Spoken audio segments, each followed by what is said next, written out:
के बीच एक महल जैसा घर था जिसमें रहता था अमीर सेठ धनीराम।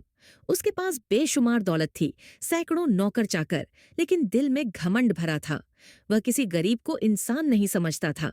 वहीं उसी हवेली में काम करता था एक गरीब नौकर, रघु, शांत, ईमानदार और मेहनती। वह रोज सुबह सबसे पहले उठकर हवेली साफ करता, जानवरों को चारा देता, फिर सेठ को चाय पहुंचाता। सेठ उसे नाम से नहीं, बस अबे ओ नौकर कहकर बुलाता। रघु की बीमार माँ एक गांव में रहती थी। उसका सपना था कि माँ को शहर लाकर इलाज करवाए, लेकिन उसकी तनख्वाह इतनी कम थी कि वो मुश्किल से 2 वक्त की रोटी जुटा पाता। एक रात माँ की हालत बहुत बिगड़ गई। रघु ने सेठ से कुछ पैसे उधार मांगे। सेठ हंसते हुए बोला, मैं भिखारियों को दान नहीं देता, नौकर हूँ, नौकर ही रह।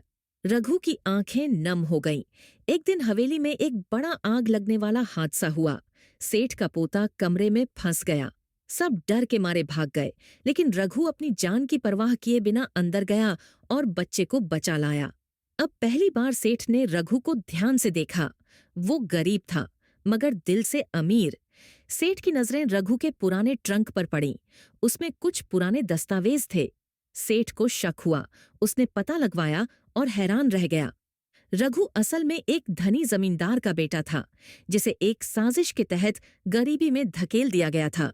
उसके पिता के व्यापार को एक चालबाजी से बर्बाद किया गया था, और वो चालबाजी खुद सेठ धनीराम के पिता ने की थी। सच सामने आते ही सेठ की नींद उड़ गई। रघु का पूरा हक उस हवेली और जमीन पर था। सेठ ने अपनी सारी गलतियां मानी और रघु से माफी मांगी। रघु ने माफ कर दिया, लेकिन अपनी माँ का इलाज पहले करवाया, फिर गांव जाकर स्कूल, अस्पताल और एक अनाथालय खोला। धनीराम ने अपना पूरा जीवन सेवा में लगा दिया और रघु उसका सबसे बड़ा सम्मान बन गया। शिक्षा। इंसान की असली पहचान उसके कपड़े या दौलत से नहीं, बल्कि उसके कर्मों से होती है। आई होप आपको हमारी कहानी पसंद आई होगी, तो प्लीज हमारे चैनल को लाइक और सब्सक्राइब करें। बेल आइकॉन दबाइए ताकि हमारी आने वाली वीडियो की जानकारी आपको सबसे पहले मिले।